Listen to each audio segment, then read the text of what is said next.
안녕하세요. 반갑습니다, 여러분. 저는 찬양사역자 최인혁이라고 합니다. 35년 동안 찬양사역을 했고요. 예수는 60년 믿었습니다. 올해 60세. 이제는 평생의 반 이상을 찬양사역으로, 그러니까 철이 들면서 찬양사역을 평생 해온 사람입니다. 오늘은 찬양사역을 하면서 또 찬양사역이 한국교회와 또 저는 월드비전이라는 NGO 단체 친선다사 홍보대사로 함께하고 있는데요. 그 연관성도 함께 얘기를 나누고 좀 싶습니다.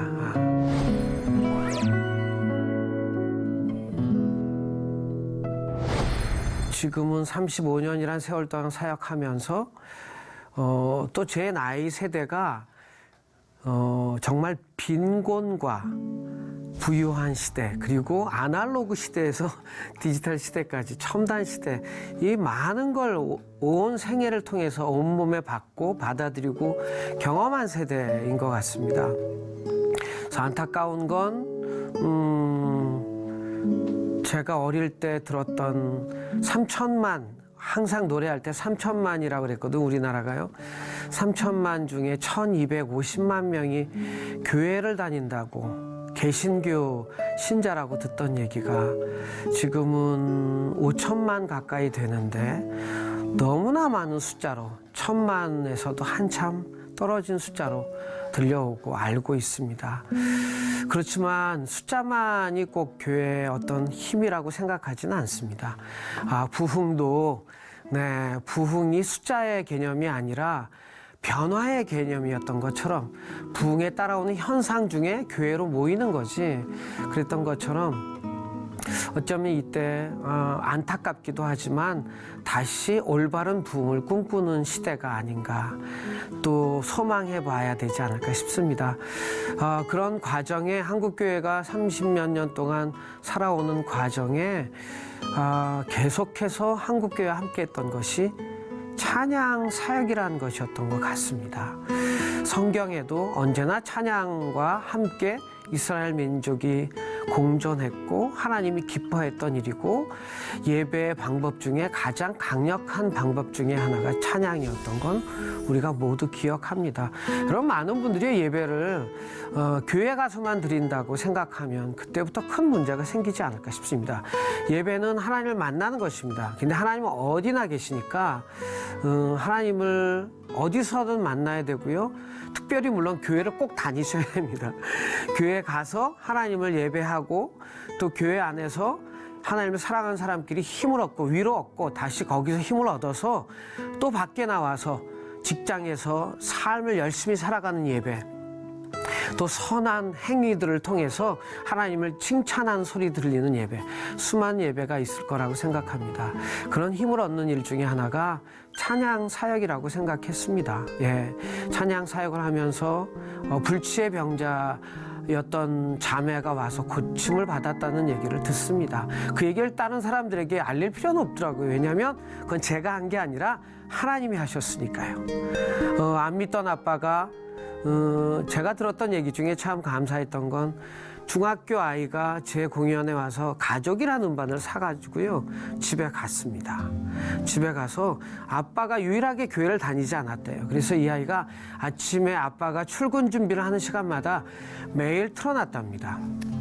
그리고 어느 날 아빠가 교회 같이 한번 가보겠다고 얘기하는 그 얘기를 들으면서 저에게 이건 찬양의 힘이라고 얘기했습니다. 저도 그렇게 동감합니다. 신학에도, 저는 총신대학교 신학과를 나왔습니다. 신학에서도 찬양에서도 분명히 하나님은 무소부재, 그러니까 어느 곳에나 다 있다고 말씀하십니다. 어느 곳에도 있습니다. 그런데 어디다 계신 그분께서 나는 찬양 중에 거하는 자라고 얘기하셨던 것은 특별한 의미가 있습니다. 찬양 중에 하나님은 하나님의 일들을 귀하게 이뤄내시고 열매를 맺으신다는 뜻이죠. 이 사역이 한국교회 안에 지금껏 해왔습니다. 제가 35년을 맞이하기 전 33주년 예수님이 돌아가신 나이를 생각하며 예수님의 비유들을 모두 묵상했습니다. 그리고 비유의 모든 결론이 하늘 얘기였던 것 같습니다. 하늘나라. 하늘을 가득 담은 교회, 그리고 하늘을 언제나 노래하는 교회, 그게 그 소망이 제 안에 있습니다. 그 33주년 공연을 하면서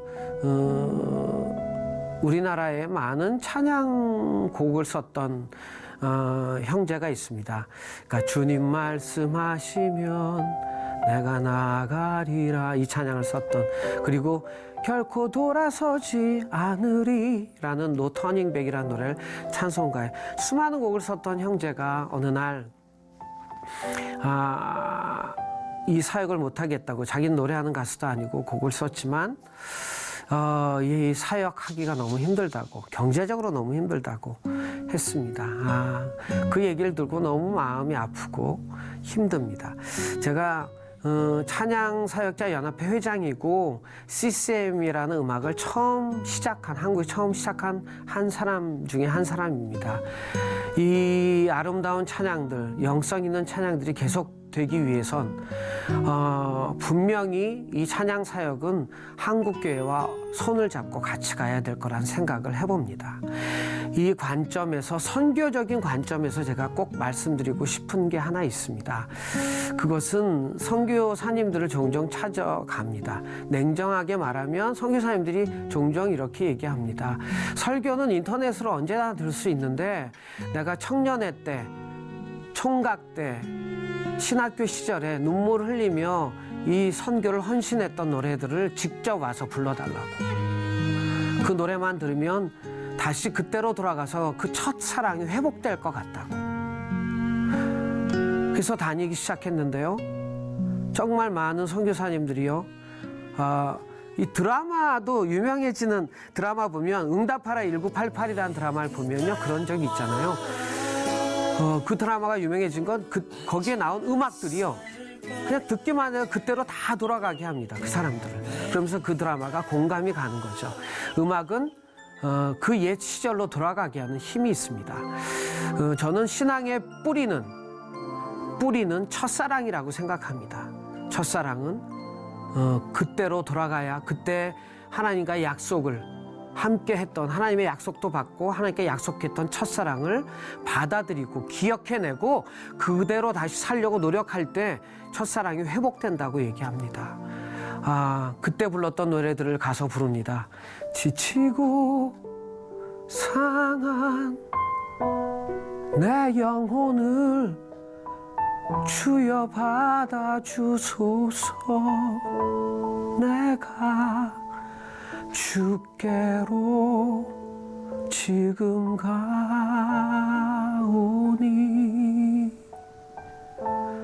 제가요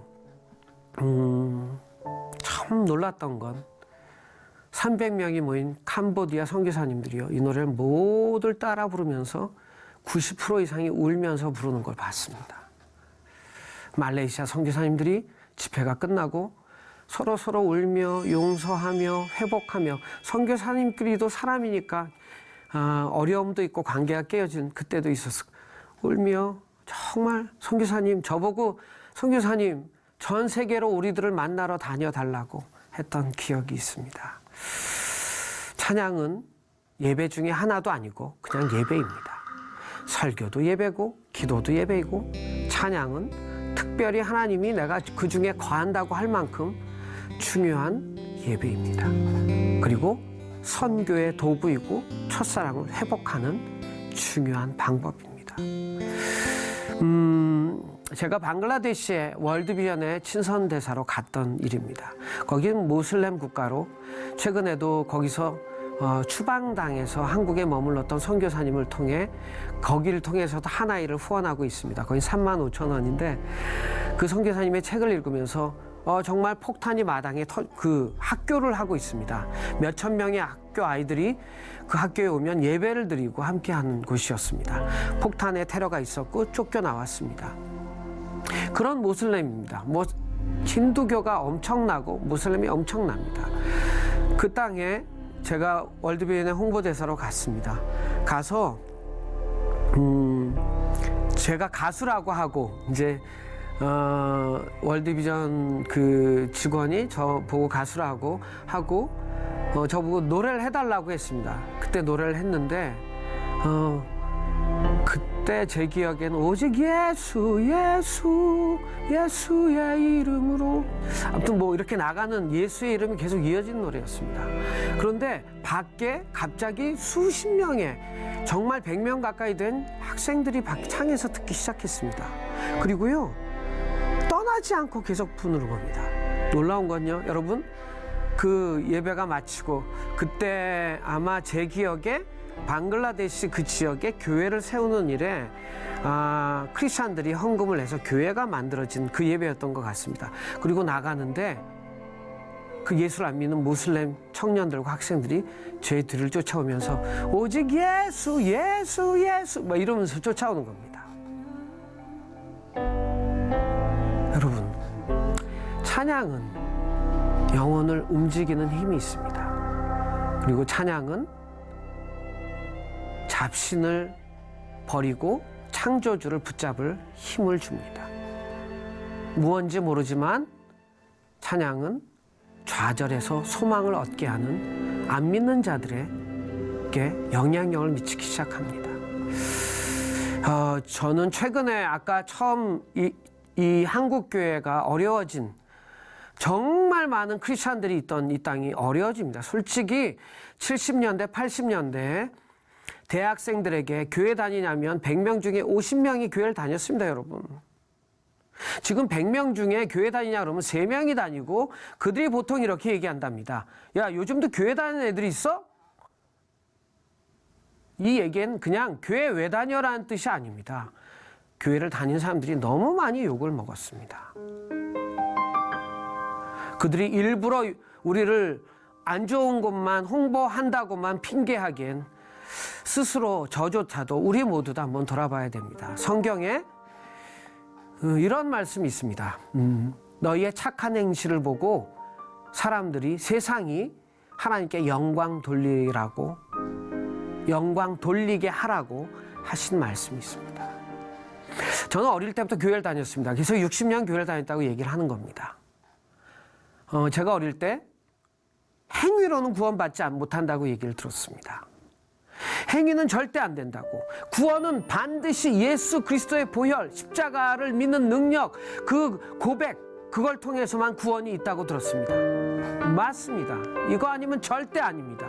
그래서 아무리 욕을 먹어도 교회를 다니고 예수를 믿어야 되는 것입니다.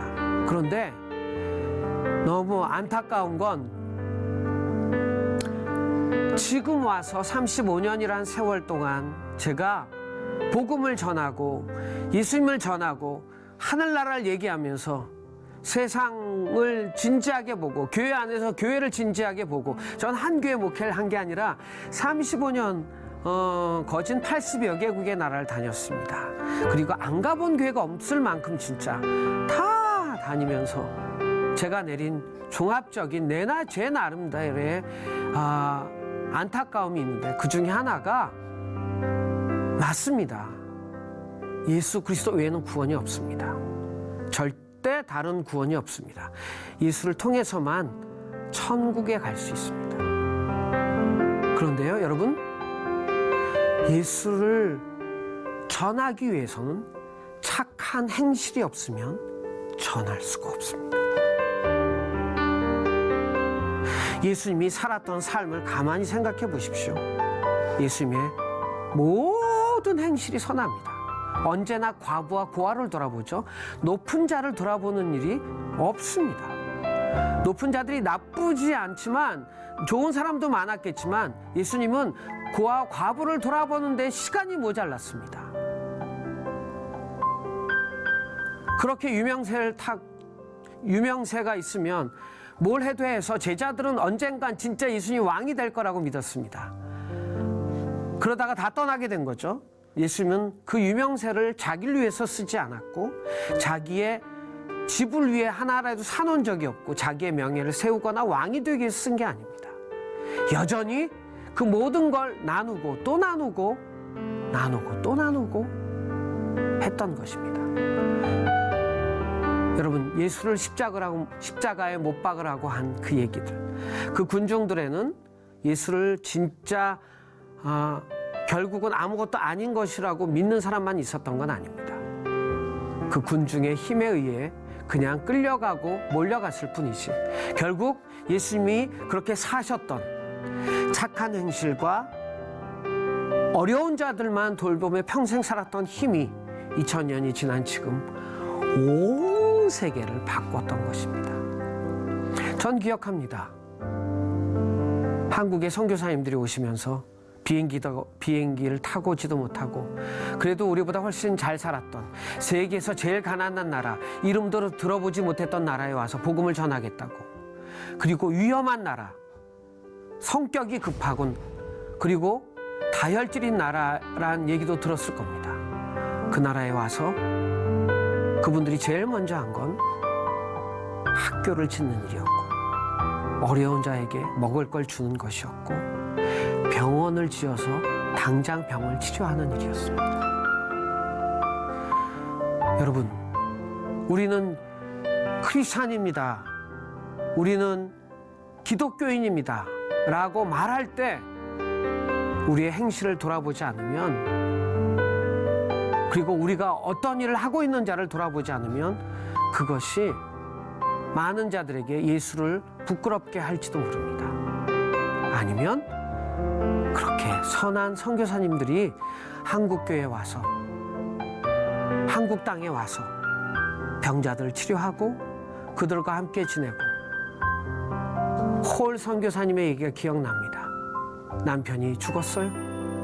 그러나 우리 자녀들과 함께 우린 떠나지 않고 이곳에 있겠다고. 고국으로 돌아가면 다 건강하게 살겠지만 결국 온 가족이 이 땅에 묻혔던 기억이 납니다. 여러분, 예수를 믿는 일은 불편하기로 결정하는 겁니다. 네, 여러분, 불편하기로 결정하는 일, 이 일은 너무너무 중요합니다. 여러분, 예수를 믿으면서 내 것을 하나도 떼어주지 않고 어떻게든지 복음을 전하려고 하지 마십시오. 내 것을 나눠주려고 하면서 하나도 나눠주지 않으면서 복음을 전하라고, 구제나 선한 행위가 아니라 예수를 믿어야만 구원받는다고, 착한 행실로는 구원 못 받는다고 하면서 진짜 착한 행실을 버리고 예수만 전한다면 예수도 놓치고 우리도 망가지고 복음도 놓칠 겁니다. 착한 행실은 복음을 전하는 가장 강력한 도구입니다. 다만 제가 총동원 주일이 생기고 난 교회들에게 도움이 될까 싶어서 말씀드립니다. 제가 자랑 같지만 이 얘기가 어떨지 몰라서요. 저희 아이들은 공부를 안 시켰습니다. 이 방송 보면 우리 아들하고 딸은 좀 난데, 아들 공부 시키지 않고 학원도 별로 안 보냈습니다. 공부 너무 못했습니다. 그래서 정말 그래도 대학 다 나왔습니다. 근데 제가 공부는 안 시켜도 제가 한 일이 있습니다. 인사는 시켰습니다. 그래서 아이들이요, 인사를 참 잘합니다. 누구를 만나도 잘하고, 아직도 기억납니다. 교회 권사님이 어느 날 집에 전화를 해서 제 아내에게, 집사님, 사모님, 광원이가 저를 안아줬어요. 그러면서 울면서 전화를 했더랍니다. 저희 아파트가 있습니다. 아파트에 비밀번호를 누르고 들어가야 그 다음에 이제 엘리베이터를 타고 14층이니까 올라가야 됩니다.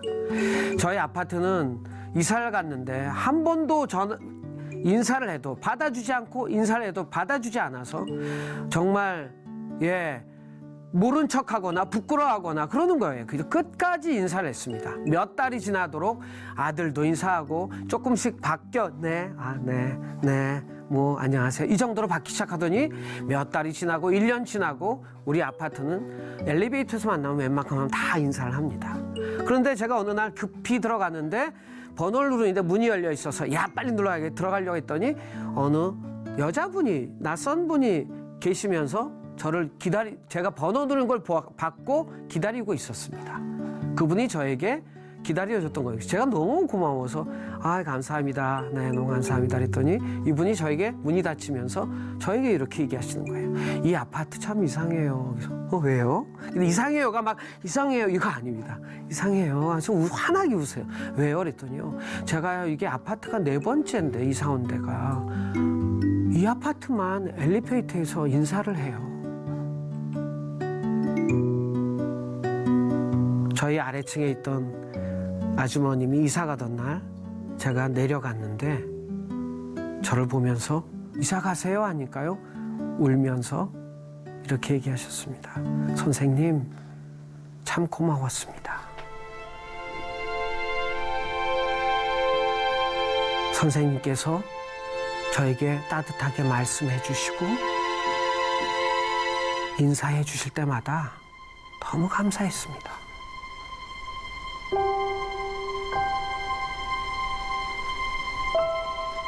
저는 우리 아파트를 지나가면서 휴지 있는 걸 꼭 줍습니다. 여러분, 몇 년을 해야 사람들이 그때 우리의 착한 행실을 인정합니다. 총동원 주일이 다 됐다고 6개월 전략으로 착한 행실을 시작한다면 예수님을 욕먹일 뿐입니다. 사람들이 바보가 아닙니다. 여러분, 있는 곳에서 선한 일을 이루십시오. 선교사들이 이 땅에 선한 일을 이룬 것처럼 월드비라는 곳이 참 아름답게 선한 일을 이루고 복음을 엄청 전하고 있습니다. 이 땅에 다시 우리의 착한 행실을 회복해서 우리 몸에 배이고 삶에 배어서 작은 예수가 우리 안에 다시 건강하게 살아나서 잃어버린 수많은 한국의 영적인 힘과 세상의 손가락질이 다시 박수가 되고 한국교회를 살리는 힘이 됐으면 좋겠습니다. 여러분, 사랑합니다. 그리고 힘내세요. 오늘 함께 해주셔서 참 감사합니다.